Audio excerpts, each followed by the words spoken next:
আবার কই যাবেন চলেন নামাই দেই, এই যে আমার গাড়ি। আমি যাবো এই গাড়িতে? যাও আমার চোখের সামনে থেকে যাও। আবার প্রাইভেট কার কন, একটা এক কন বাস কন, এই চরের মধ্যে গাড়ি বলতেই দেই। গেলে এটাতে যাইতে হইব, বিপদে পড়বেন আপনি, পরে গাড়ি পাবেন না। জায়গাটা ভালো না, বিশেষ করে আপনার মতন শহর থেকে আসা সুন্দরী মেয়ের লিগে তো একদমই খারাপ। Just shut up. What do mean? For সুন্দরী মেয়ে বলতে তুমি কি বোঝাচ্ছ? তোমার কি ধারণা আমি কিছু বুঝি না? তুমি কি বলতে চাচ্ছ? এখানে যদি প্রাইভেট কার না আসে, হেলিকপ্টার আসবে, আমি নিয়ে আসবো। তুমি আমার চোখের সামনে থেকে যাও, যাও। স্টুপিড। ইংলিশে গেলে দেন না পা, ইংলিশ গেলে দগ নাই।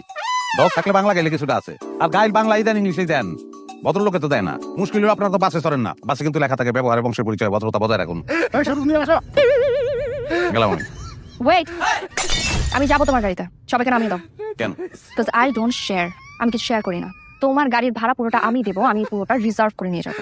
আমি শেয়ার করি, এটা আমার সমস্যা পা। আমি কারো প্রাইভেট না, আমি পাবলিকের। আর আমি পাবলিকের হইতে পারছি একটাই কারণ, আমার লোক নাই। তাই নাকি? সুরজ মিয়ার কত টাকা লোভ নাই? 100, 200, 500, বড় জোর 1000? আমি তোমাকে 20,000 টাকা দেবো। ঘোড়ায় আসে মানে? মানে আপনি লোক দেখাইছেন তো, আমার ঘোড়াও জানে যে আমার কোনো লোক নাই, এই কারণে আসতেছে। শুনেন, সুরজ মিয়ারা কিনতে পারবেন না, কোটি টাকা দিয়ে আমার উপায় নাই। গাঙ্গে সব গেছে, কিচ্ছু নাই। গাং ইজ্জতটা নিতে পারে নাই, ওইটা লিয়ে কবরে যাবো। কিনতে পারবেন না, যত টাকা খরচ করে। বিশেষ করে সুন্দরীতে বাকি মেয়েরা তো কোনোদিন কিনতে পারবো না। তোকে আমি দেখে দেবো। ঠিক আছে, ঘোড়ায় আবারও আছে।